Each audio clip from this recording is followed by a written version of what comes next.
all of the amount of teaching that I was doing, I could concentrate doing it in one area for a couple of weeks, do all of those, and I had a much larger reward for that. It would be kind of every week changing cooking school from one place to the other. But it was kind of new at the time. Julia had done her series. I mean, the French chef, it was kind of new.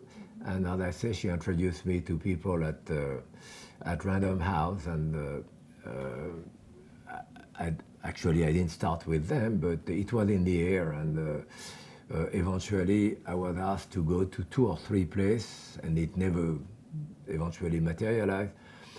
And at that point, I was on the road cooking, and I ended up in California at Martin Yan. Martin Yan is a famous cooking teacher too, but he had a cooking school in Foster City.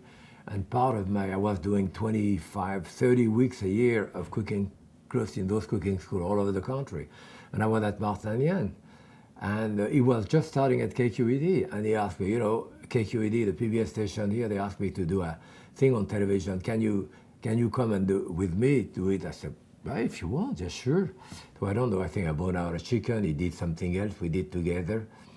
And then Marjorie Poore, they asked me, after, she was the executive producer, she said, we'd be interested in doing something with you. I said, okay, great. So she said, when do you think you can tape with us? I said, well, not before next summer, because I have 40 weeks of class set up all over the country during the year, but I stopped during the summer.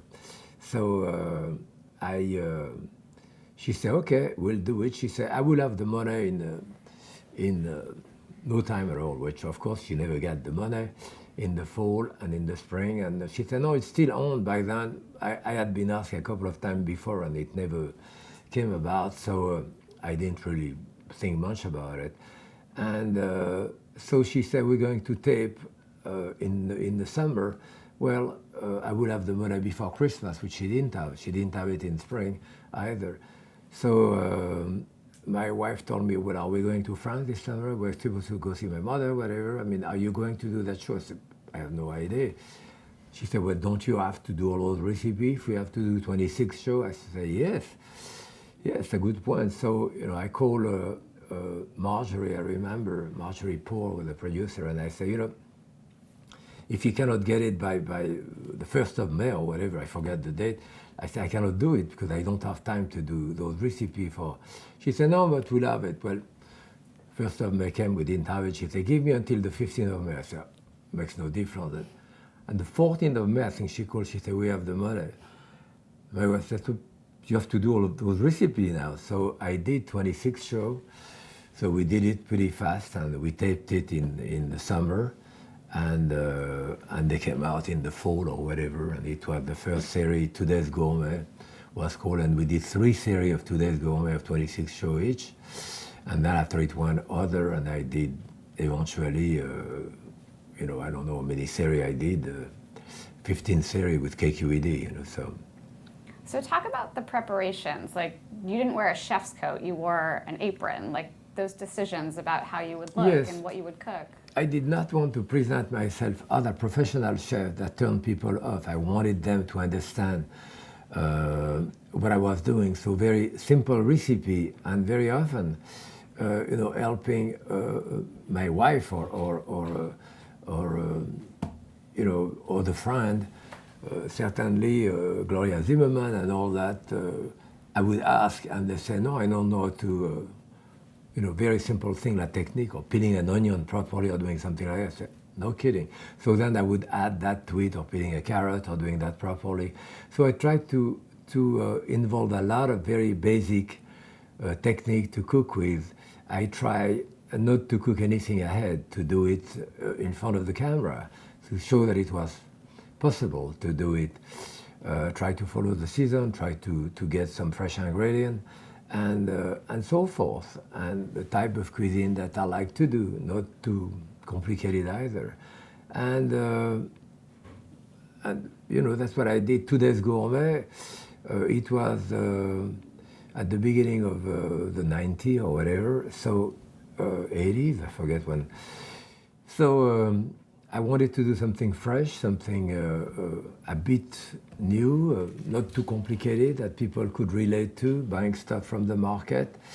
I use stuff from the market, often with the package of the market, so instead of getting stuff that people cannot get, so I wanted to relate to the people, and yeah, it worked out pretty well. You would share some family stories as well. Is that something that you wanted to incorporate from the beginning?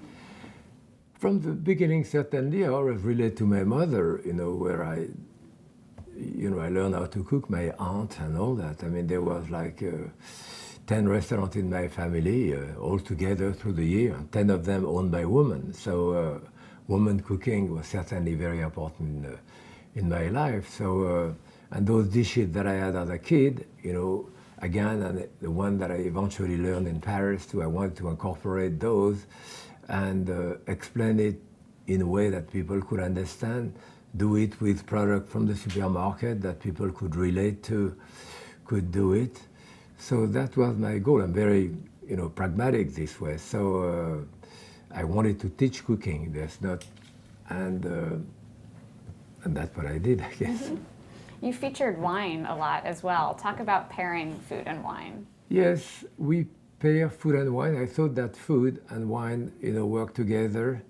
Although I am not a snob about wine, I usually buy a bottle under $10 or whatever, if you know what to buy. But then I wanted to show how the wine goes, red wine, white wine, with the food. In an easy way, the American wine were coming about at that time as well. So I kind of mixed French wine, American wine, Italian, and so forth. I'm not very particular this way. So yes, the whole experience of dining, the whole experience of the table was important for me to explain, and the part of food in a family, structure with your children, with your family, with your mother, and so forth. So that was, yes, very important for me to explain those type of concepts. Mm-hmm. We always saw you taste food too, often with your finger. Yes, I always say, you cannot cook indifferently. You add A and B, you have to taste, then you move from there, then you have to taste and move from here there. Yeah, I was probably criticized a few times I put my finger in the food. That's what we do at home. I mean, yes, I mean, cooking is a process eventually which is different for different people. You give the same ingredient to different people and you end up with different dishes, So I wanted to show the process of cooking and explain, so I start doing book and explanation and so forth. When in fact there is a paradox here in the sense that when I start with a recipe, there is that great freedom, if you want. You start with an idea. I say, oh, I'm going to put that with it and this with that. I have in my head. I'm going to start. So I start taking A and B to put it, and I taste and I adjust and I taste and I adjust. I move forward. So I have that freedom to go through. But as I record it, it ends up being totally structured, and I give someone something totally structured, which in a sense is the reversal of the process, but there is no way out of it. So if people don't know how to cook and follow that process that I wrote down, they're likely to come out pretty good. And then if they do it a couple of times, then they are free to start changing and adapting it to their own taste. I say, I want more tomato in there, or less of this, more of that. And eventually the recipe becomes your own, fit it to your own. And that's a normal process for me, So. How did happy cooking become your sign-off? I don't really know exactly how it started, but almost at the beginning, I say, people should be happy in the kitchen, so I don't know why we say happy cooking. I did at the beginning, and it became kind of my trademark.